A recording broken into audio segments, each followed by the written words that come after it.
Morning, everyone. It's not morning, afternoon. I'm just used to saying morning. So had a nice ride. It's about a 4-hour ride. It was one of the biggest rides I've ever done, and on my own too. It was the first ride I've ever done on my own too. Normally I go with a mate of mine. So it was alright. It was out in the river, so no dramas. We did go out in the ocean for a little bit, but that was fine. It was a really nice day. You can see here how flat that's in the river, and the ocean wasn't much different. It was really nice. So you'll have to check that out. But yeah, this video, if you want to watch this ride video, it's the previous video. I think it's just finished uploading now, so that's out there. Perth by Jetski, or Tour by Jetski, something like that. Can't remember what it's called. So yeah, check that out. And this video is just about cleaning it. I was going to do it all in one video, but it was getting way too long, out of hand. So just the ride video is an hour and 15 minutes, so I didn't want to go and add an extra half hour, whatever this video is going to be, on the washdown. So I kept them separate. Not that I'm keeping them short, but I'm trying to. There was a lot to see though on this one, so it was good. It was good. We pretty much hit up every place, from Perth City to Fremantle to Elizabeth Quay, Optus Stadium, South Perth, Point Walter, Blackwall Reach, South Fremantle, North Fremantle, Mosman Park. I did everything, so it was really good. It was a really nice run. So, and no dramas. That was the main thing. Apart from leaving my camera on the jet ski from home to the city, which is like a 40-minute drive. I got to the ramp, and there's my camera waiting for me on the jet ski in the where you put your foot there. So, but anyway, enjoy the video, or enjoy this video if you go back and watch it. This is just a preview from it, or a bit of footage from it. But yeah, this video is about cleaning it down after the big run. So catch us later.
Righto, so I'll put a bit of audio over it, but that's what I normally do, is put the jet ski up on its like sideways to the driveway, just so it doesn't roll away. You can't see it, but on that far wheel there on the trailer, there's a yellow wheel chock under there, so just to stop it from rolling even more. So pretty much take everything out of it. Don't know why I'm using my phone here. I should have really used the other camera, but that's why it's in and out of focus. But yeah, take the seat off. I didn't get too wet today because the water was really good. So yeah, that was a good bonus. So there's not a lot of. I mean, the jet ski got wet, but everything else inside didn't get wet. So yeah, it was pretty good. So yeah, just hose. I think I hosed it off first. I don't normally hose it off first, just with fresh water. I just go straight to that Salty Captain Jetski wash stuff. but I thought I'd just give it a wash because I haven't done it for a long time. The jet ski's just been sitting for ages, so yeah, it gave everything a really good clean down. I cleaned inside, you can see there, I cleaned inside all the tubes for the trailer as well, because obviously they get full of salt water. So yeah, just give it all clean off. That way that salty captain's got a little bit less work to do, I suppose. That's my theory.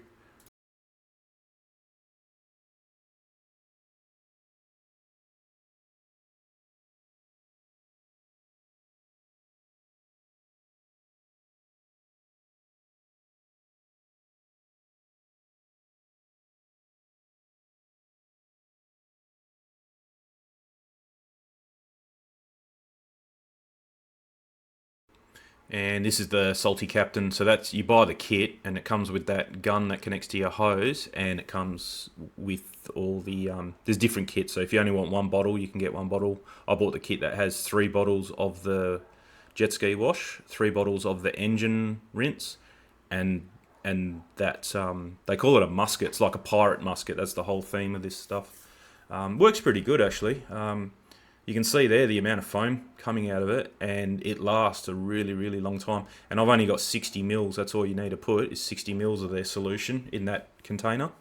And you'll see I kind of got bored and turned the hose off before I actually ran out of solution there. But yeah, it works really well. Just neutralizes all the salt. I'm doing the inside there of the motor. I don't do it on every run, but I haven't done it for a long time, so I did it today or yesterday. Do the wheels, I do the back of the wheels, and I make sure I get underneath that bump rail, the gun or whatever it is on the jet ski, get right up underneath it, because I've noticed some salt residue after it all dries out. I move the jet ski in a minute, so yeah, it's kind of, that column's in the way. And if you can see the bottom of that column, because normally my missus gives us a hand, it's because my driveway's on a bit of an angle, so it's hard to push the jet ski around. And I took a big chunk out of that column, 2 big chunks actually, the corner and then the face. So I was pretty pissed off about that, but I suppose it'll make another video of me fixing another thing. Yeah, spray that stuff all down the trailer. Spare wheel, anything really, the whole thing. I'm not shy with it, I'll put it anywhere. Axle, all underneath the jet ski too. I think I do the jet ski again too. I've got a little trick that I just let the jet ski go back on the trailer and then tilt it up so you can get right up underneath it. But I leave it like this first, just so when I fill the motor compartment up with water, it kind of sits there for a little bit. It just doesn't run out the bungs. And also you can get to all the gear in the back, all the jet nozzle and all that kind of stuff. So there you go, finish with that. That's one thing, is don't throw that. My mate had one and he threw it on the ground and he snapped that bottle, the bottle clear thing that connects to the hose gun. He snapped that off and he had to buy a whole new musket. You can't buy the stuff separate. So yeah, here I go, undoing the jet ski. And it's just about finding the right balance point. I had it really good. I've got a green mark on the seatbelt. That's like seatbelt material. And then I've got a green mark on that winch. But then I went and put that spare tyre on. So that's changed the balance of everything now. So it's got to go back a little bit further to counteract for that spare tyre now. Here we go. Yeah, I moved it. Finally realised you couldn't see everything. So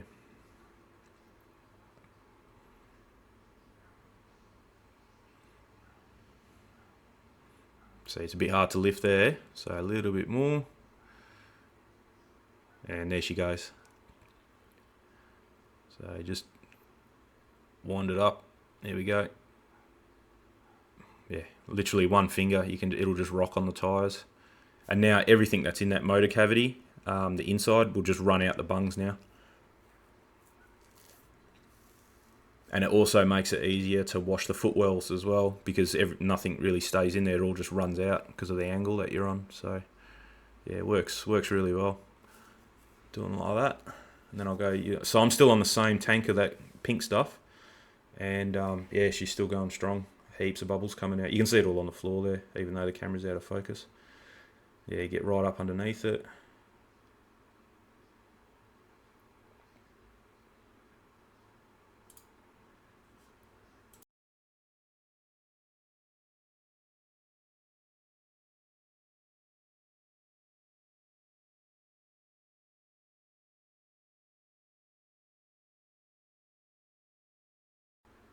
So just rinsing that bottle out now. I think I got bored before I ran out of solution, so I'll probably put a bit less next time. But yeah, so just rinse that off, and now just rinse it all off. It's been sitting long enough.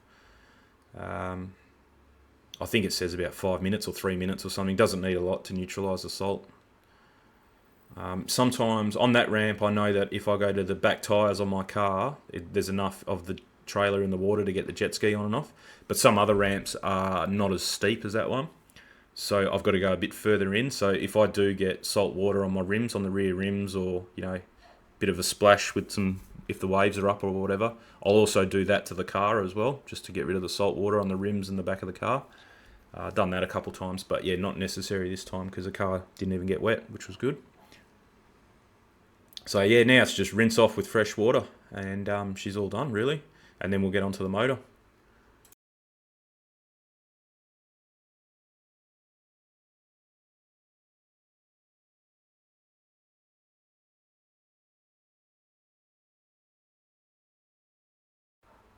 Yep, so just wheeling the jet ski back onto the trailer so it sits there properly.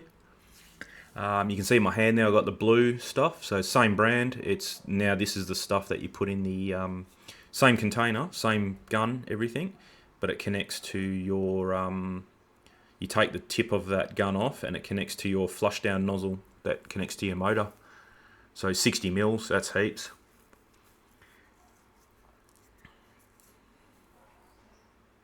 That's the little connector that goes from the motor to the hose. Well, my pants keep falling down. I think I'll stop here and do them up yet. Bit dodgy bathers from Kmart, I think.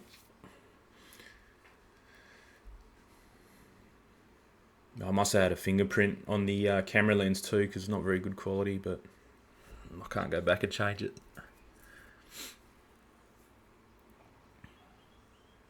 So yeah, connect that on, connect your gun. So you take the tip of the gun off, and then it's just a normal hose connection on that thing now. And then in you go. And that gun, I'll explain it later in the video, but if you go all the way to, it's got like a little handle thing on it. If you go all the way towards you, it's off. If you go halfway, it's just water. And if you push it all the way forward, it's water and the solution. So right now I've got it, I haven't got it on yet, so I've just started the jet ski, and I've got it halfway. I don't even have the bottle seats on the ground there, and I actually end up tipping it over, so it'll be good to see where I tip it over, because I didn't notice it the other day. But yeah, give it a rev, just blow all the salty water out. You can see the water coming out of the telltale just there, just where the W is on the wave runner underneath. So no solution, because it's not even connected to the thing. That's why I left it disconnected, just so you could see it. So it's just fresh water going through the motor now. And this is what I was explaining in another video. I'm touching it there, it's still cold. So I really want to leave it just with fresh water until it's hot water coming out of there, because then the thermostat's open and you're flushing it properly. Because if you just went and flushed it now for a minute and then turned it off and the thermostat never opened, you've never actually flushed it properly, because the thermostat was closed and it's bypassed. Whereas when the thermostat's open, then you're getting all the water around the cylinders and head and all that. So yeah, you really have to wait till it's this video that I'm filming, you can see me holding the other camera now. I'll put that at the end of this video as well, so you can see what I was talking about. And yeah, but yeah, give it 3, 4, 5 minutes, whatever it takes. It was still pretty warm, because it's about 40-minute drive from the ramp to my place, so it was still pretty warm. And then I think I'll touch it here and go, yeah, that's cool. Oh no, that's when I'm washing my fish finder navigation thing, and that's when I've seen the rusty screws. I couldn't believe it. Yeah, I'll put that at the end of this video as well. So yeah, I get the I've got a compressor, or the compressor's in the shed, but it's hooked up to the garage here. I don't normally do it, but I had it on because I was pumping the tyres up this morning, so I still had a bit of air left in the tank. So, and I don't normally wash the motor down like I did either. I don't normally even get the motor wet. I normally just wash the sides down, so that way it pools at the bottom and then flushes the salt water out. But because I got the motor wet, I thought I'll blow it all off. So, but yeah, otherwise I don't normally use the compressor. I think it was like 26 minutes at the end of this video that it took me to wash it down. It used to take me 45, but now I've got the process down pat pretty good, so it's down to 25-ish minutes. If I wasn't filming, I'd get it even less than that, and I reckon if I didn't do that normal, like this bit, like that jet ski is still running, so it's still warming up. I haven't put that solution in, and I haven't tipped it over. There we go. There we go. That's where it was. I didn't even notice yet. Yeah, so, and I don't normally do that, and I don't normally do that pre-wash just with normal water at the start either. So yeah, it's look, I reckon I'd get it down to 20 minutes for sure. If I really wanted to rush it and not pack up properly at the end, I could get it down to 20 minutes, but I mean 25 minutes is acceptable. It's not too bad.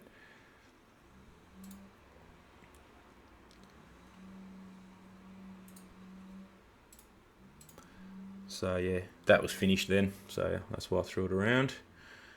Go in the recycling bin. So yeah, now that thermostat's definitely open because it's been running for that long. And now you'll see me, I'll push it all the way forward. Just double check, yep.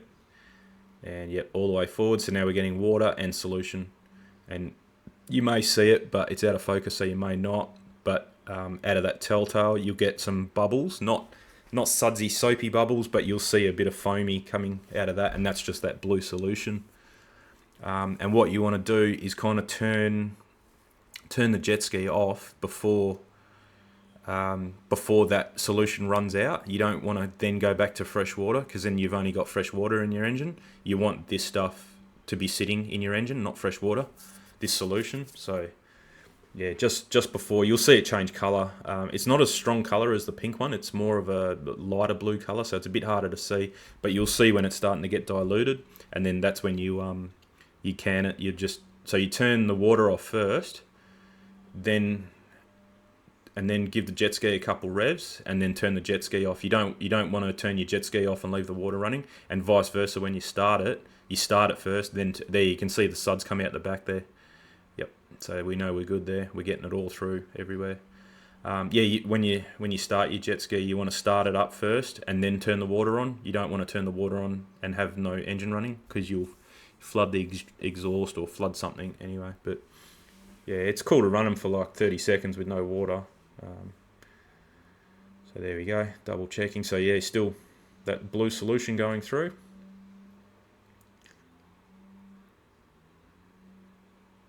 Okay, so you can see that's not really warm yet, so we'll leave it a bit longer. And we've got a bit of steam coming out the back. Well, that's exhaust. Yeah, that's exhaust. So that's cold. So I'm going to let it warm up a bit more. But other than that, the ski's all washed down.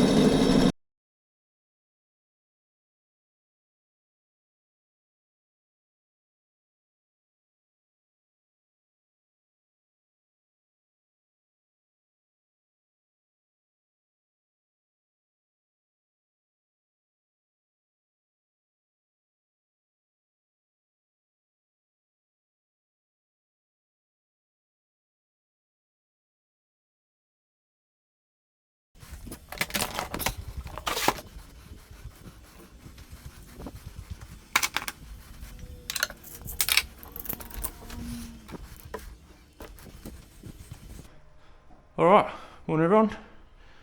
Next day, or next afternoon, so it's probably been about the 24 hours after the big jet ski ride of November.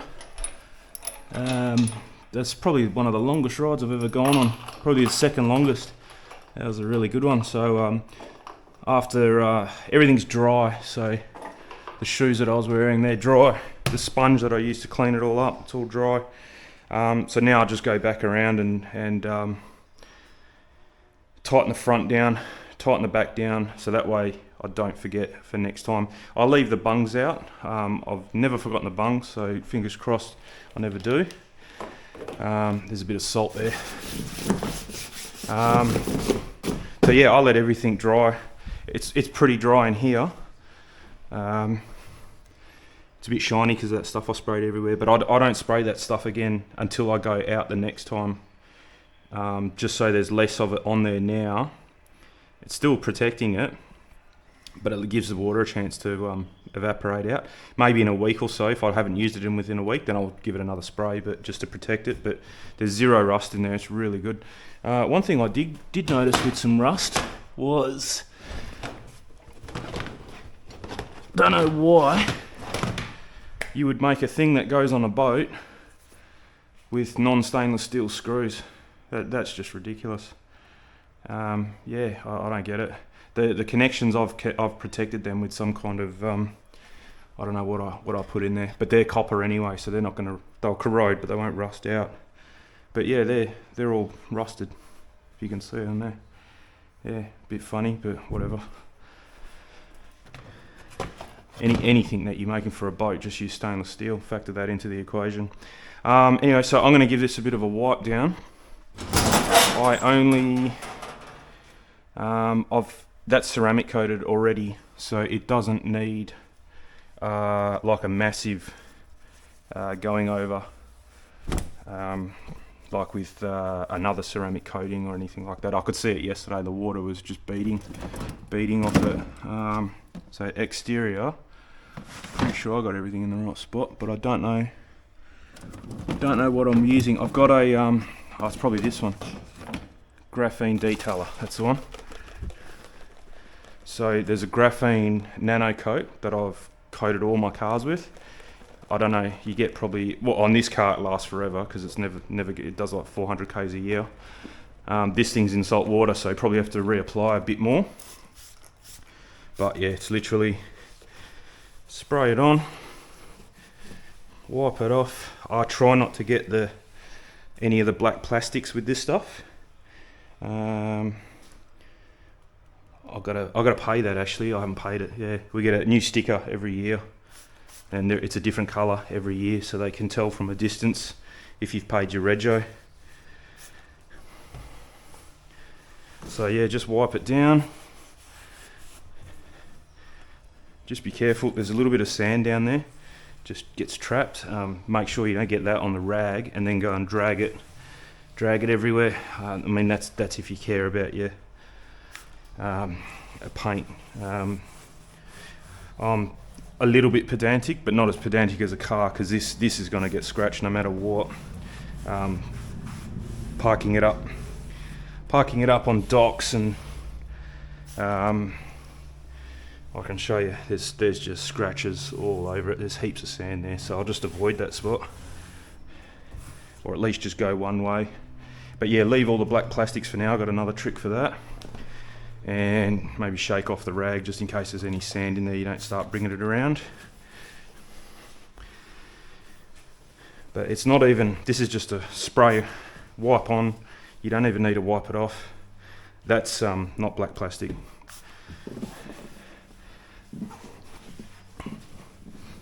And yeah, I just do this every time, like in the days to follow, and it kind of really keeps a ski. Like you'll see it when you get it wet, when you get it out in the water the next time, and the water just beads off it, and it makes it easier to clean as well. You can see in all the watermarks there, and bugger all there, and that watermark is just from the tap water from rinsing it, so it comes off very easy. We've got that water filter, whole house water filter, so the water that comes out of the tap, every tap in the house, is pretty good. It's better than your standard water. I think it's got a sediment filter, a carbon filter, which don't do anything for water spot. The sediment just takes the rust and stuff and scale out of it, and the carbon filter just puts a bit of it cleans it, but it puts a bit of a taste to the water, so you don't get that chlorine taste. But then the last one is I can't remember what it's called, but that's the softener. So it gets rid of all the nasties, and doesn't get rid of fluoride, because fluoride's good for you in the water, in small amounts, not massive amounts, and we don't have massive amounts here. So yeah, so that's good. Okay, so that's it. That's the thing, and I just keep this same rag. If it was a card, swap rags, but it's a jet ski, so whatever. Sometimes I do the trailer, but I've only just done the trailer a couple months ago when I was giving it a go over. So yeah, I just flip her over and I get my interior, and hopefully I've got some left. Getting a bit jam-packed in here. Once again, I've got too much crap. So I've got 303 protectant. That's the stuff. It's normally in a white bottle. I think they've changed all their bottles around to blue. But yeah, this stuff here, same deal on the rag, and then on the plastic, and plastic stickers, everything. And it doesn't matter if you get it on the paint. Don't get too worried about that. And then this thing always seems to sweat white with the even though you rinse it, it's always, I think it must just always absorb a bit of salt. If you go out in the ocean, and that's when you get a little bit you get more wet than what I got wet the other day, because of the waves, if it's rough. Yeah, that's the whole thing's just covered in white. I've got a cover for this jet ski, this one. But it's like a really heavy duty canvas cover. No, that's the washing just finished. Been going nuts with that.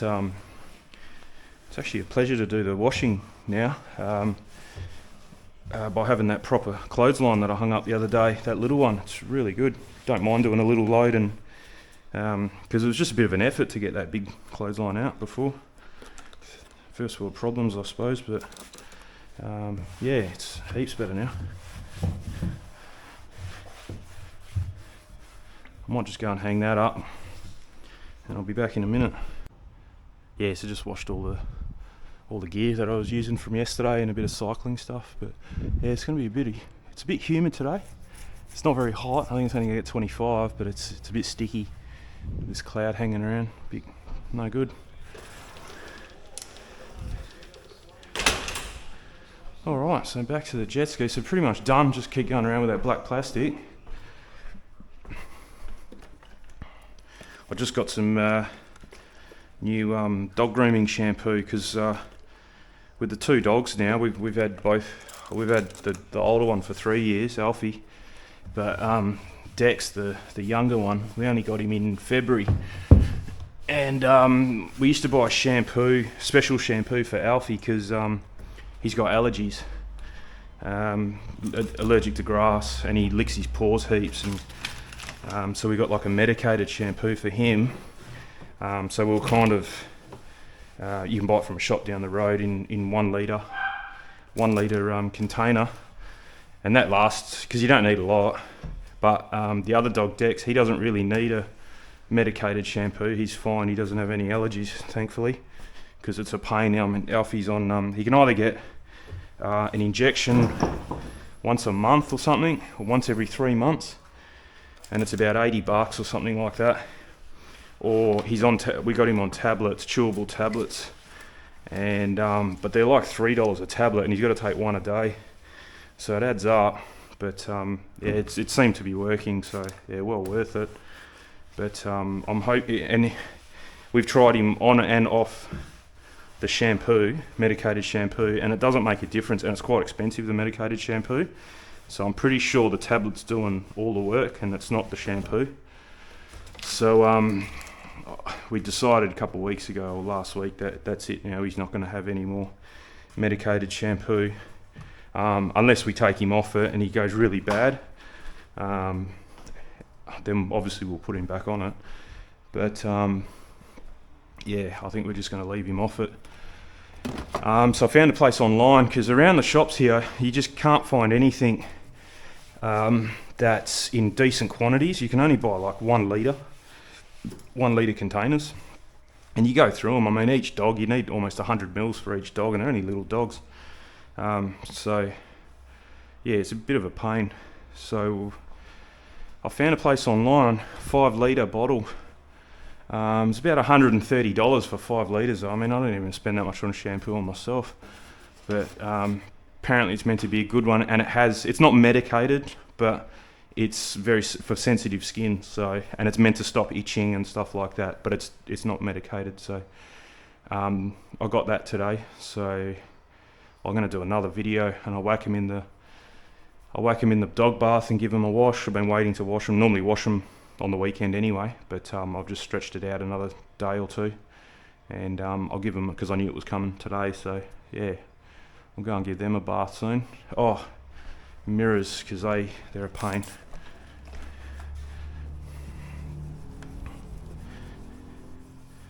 That's it.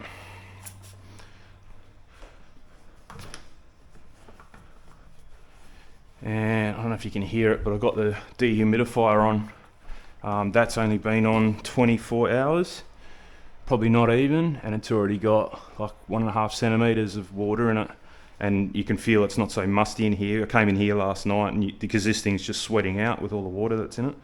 So that thing really works. That's just a cheapie from AliExpress, and I had it running all winter, and then I've turned it off for summer, but I just turn it on when this comes back in. So yeah. Yeah, that's what I was talking about. I've got a cover, but it's a very thick canvas. It's the same material as that. It's more of a, if you store it outside, cover. It's not an inside cover. So yeah, it would be nice to cover it up, but because it gets dusty here, and I end up chucking stuff on it, just turns into a bench. But yeah, she's looking good now. She's got a bit of shine. Let's see if we can see it with the torch. Nah, not really. Yeah, there's a bit of a reflection there. Yeah. It's quite dark in here. We painted the walls all white. That's when me and the missus almost killed each other and decided that there's no way we're painting the whole house, because yeah, we didn't talk for a couple of days after we did just this room. So trying to bounce a bit more light in, but it's not really working. I wouldn't mind getting those hex lights. That'd be really cool. That'd be awesome. But they're big bucks. It'd be over $1,000 to do 2 of them in here. But yeah, I think these ones are pretty cool. I just need more of them. I need them in every corner, shining down, so there's no dark spots anywhere. But yeah, another day. Yeah, so that's it. That's the jet ski done. So I'll put a bit of riding footage in this one, but I'll just fast forward it and put some music on it or something. If you want to watch the ride video, that's uploading right now. That was a big one, 20 gig, hour and 15 minutes or something like that.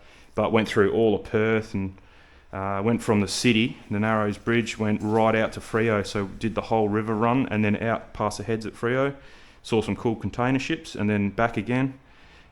Stopped there again, and then took off and went into Elizabeth Quay, Optus Stadium and the bridge over there, and then South Perth and back. It was good. I was on the water for about 4 hours yesterday, so really nice. That's what I mean. That was a really long run, and this thing didn't miss a beat. So I'll leave it off charge now. I've got one of those C-Tech chargers there, but I'll leave it off charge for now. Give it a couple days, and then I'll put it on charge, and then I might leave it on charge for 2 weeks or so, and then I'll take it off charge, because it's no good to have a battery. That's a float charger anyway, so it's not always full, because it's no good to have a battery fully charged at all times.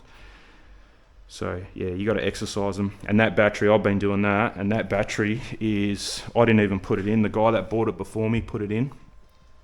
So it'd be a good 3 years old, and it still goes, starts, no dramas every time. So it doesn't even struggle to start it, and it's yeah, at least 3 years old. So yeah, I'm doing something right, I think. So yeah, she's all buttoned down, she's all strapped back down, the bungs are out, like I said, just let it all breathe out. And then in a week or so, you might be able to see, this torch has got legs. There's a tiny bit of water just down in there, right down the bottom. Everything else is fairly dry, it's not too bad. So I'll let that evaporate out with the seat off, bungs open, and then when I notice that there's no more water in there, it'd probably take a week or so. Then the seat goes on, the bungs go back in, and we're all good then. So yeah, all good. Next project I'm going to do, a bit of a sneak preview. I want to make, we'll go up there. It's fairly dark in that room, so the video doesn't work too well. What you look a bit guilty, mate. What's going on? Oh no, he's out there. So what I want to make is a towel rack that goes here. After we finish a sauna, the towels get hung up anyway overnight and for the day. so the sun kills or dries them out at least, and then we wash them once a week. I know it's a bit gross, but I'm not washing towels 3-4 times a week. It's not going to happen. So, and plus after you finish a sauna, you're straight in the shower anyway, so it's no dramas. But what I want to do is make some kind of towel rack that fits here along this wall, like a flatty kind of thing, that will hold 4 towels, because that's what we need is 4 towels. I've got 3 in there at the moment, and then that one. But I'm going to go in there later on my own, so I only need I'll probably only need 2 towels. So you need 2 towels per person is what I'm trying to say. So I want to try and make a rack out of wood with a concrete base, so the wooden base, and then some lip around it, and then pour some concrete in just to give it a bit of weight, and then single pole, and then I don't know if I use a broomstick or whatever Bunnings sells, and then another broomstick, and you just hang your 2 towels, so you got towel, and then maybe a thing up the top to as an incense burner, or we used to have those things that you put water in and some oil, like a diffuser, just to make the room smell a bit nicer. I don't know, I'm just thinking of adding things to it to make it nice, but yeah, just something. That way you got your towels hanging when you rock up, you got somewhere to put your dirty clothes when you take your clothes off, or put your watch or your wallet, or not your wallet, obviously you're not going to bring your wallet in here, but your watch or your phone, you can leave it here, because right now we're just throwing things on top of whatever's in here and it's not working. So yeah, so I'll come up with a design. I'm not going to rush it, because if I rush it I'm going to forget something and then I'll have to hack it up to do it. So I'll come up with a design. I want to see if anyone else has come up with any ideas online. I haven't even looked at it yet, so I'm going to leave it though, because normal me style, I've also going to start converting my gravel bike to a flat bar, because it's got those stupid curly bars. I don't like them. So that's going to happen first, because that's what happens. I start too many projects and I never finish them. So yeah, that's going to be the next project, is the gravel bike conversion, which involves obviously the handlebars going from those curly ones to flat ones, but I'm changing the brakes from the cable pull mechanical brake to hydraulic, and I'm going to change the gears, because it's got those stupid gears that are on the brake levers that go, so the brake levers go that way to brake and then left and right to change gears. They're going to get changed to levers to go on the handlebar. So I'm hoping you can do it. I'm going to ring up the guy that fixed my e-bike just to make sure. I might actually bring it to him this afternoon.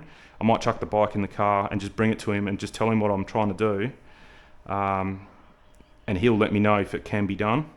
I've done a bit of research online and it looks like it can be done, but everyone's saying it's really, really expensive.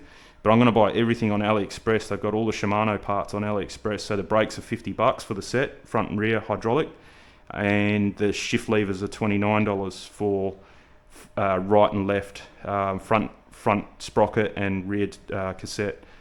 So not the cassette, it's just the shifter. That's all it is. You use the same derailleurs for front and rear, but you just need the levers. So the levers are $29, brakes are $50, and the handlebars are about $20. So should be able to do it for under $100. So yeah, so I want to give it a shot, but I want to talk to him before I go and buy all the stuff and then get it and then realise it doesn't work. So he's been building bikes for 30 years, I think he said, so he's the man to talk to. Yeah, so that's the next project, is the gravel bike. The next one after that's going to be building that won't take long. It's just a wooden thing with a concrete base, hang the towels up on. But yeah, cheers for watching. That was a really good ride yesterday.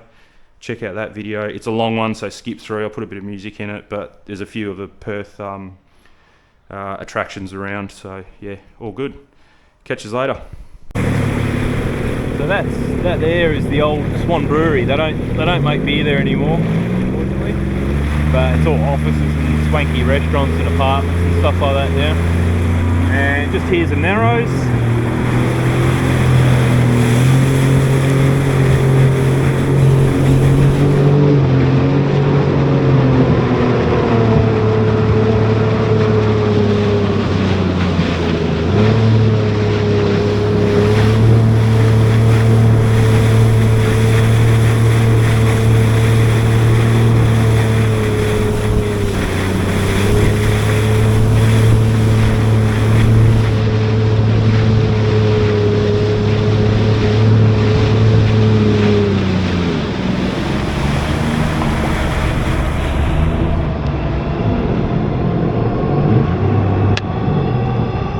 the day I did my skipper's ticket to get the license to drive this jet ski, we parked on right here.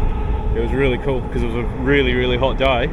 So we came under here and did all the testing that we could here, like the theory test and all that kind of stuff. And then we just did a little bit of stuff out there with the red and green buoys or indicators, a little bit of stuff there, and then back to the car. It was really good. It was me, my mate, and the guy doing the test. There was only 3 of us on the boat, but yeah, it was good to be under here, stay out of the sun. It was really good. Yeah, so that's the Narrows. I can't remember which one's new, one's old, and I don't, they look kind of the same age to me, a little bit different design, but I think it's this one on the right is the original one, and then that's the duplicate on the left, but I could be wrong, I can't remember. There's Kings Park's just there, that's all Kings Park, all through there. You can see there's a walkway. No, you can't see it, we're too close. If you're a bit further back you can see in a bit better, and there's a walkway, pretty famous walkway that everyone goes to. But yeah, we'll keep going, get into Elizabeth Quay, go and see what's kicking over there. So it's all 8 knots here now. From this bridge all the way down is 8 knots. Apart from where that guy is there going really quick, there's a section there that you can go a bit faster, just to get up to the Optus Stadium, which we'll go and hit up as well. And that place there called the Raft, that's a restaurant. You get a boat from over there and go there and have dinner, and then they take you back. I don't know why.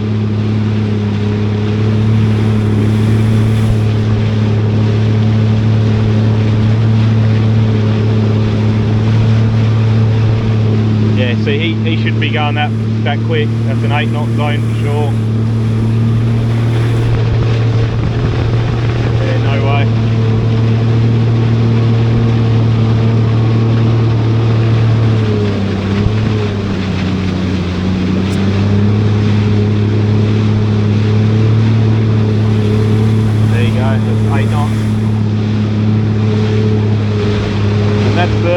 The hazy Perth City from that fire. We got to thank for that.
Building there, I'll point it out on the video, but up the top there is a really nice bar all the way around, and it's got glass panels that go up about 2.5, 3 meters, and it's like you're in a room with no roof. You can't feel any wind. They got heaters out there and everything. Yeah, you can stay out there all night. It's really nice, really nice.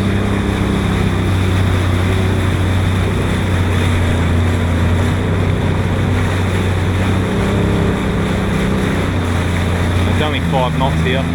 Gotta go very, very slow.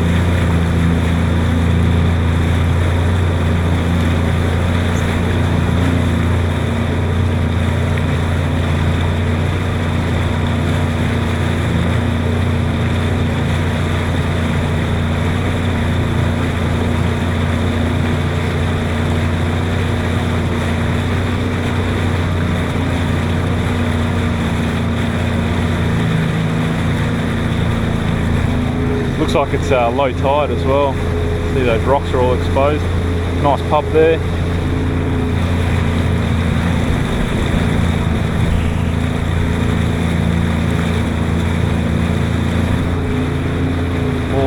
Poor people housing just here. You're really at the bottom of your bottom of the rung if you live in here, I reckon. Yeah, not doing too well for yourself.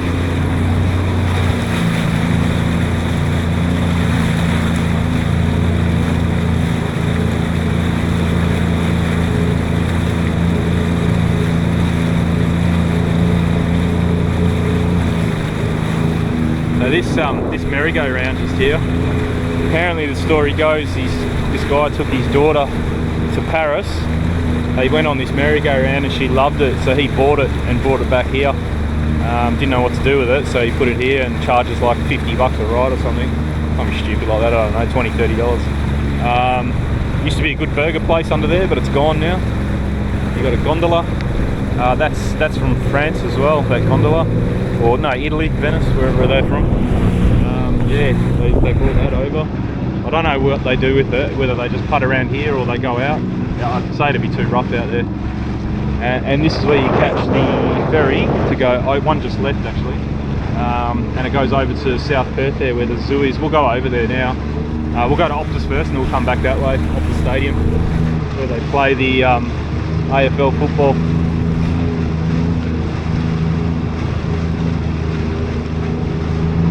I didn't realise it, but they just finished building this big building and that one, and now they're linking them up, so that'll be pretty nice when that's all done. Didn't know they were going to be put together. So this is the ferry that goes over to South Perth, but one's just left. There it is there. That's the end of it there. That's all they do is go from here to there.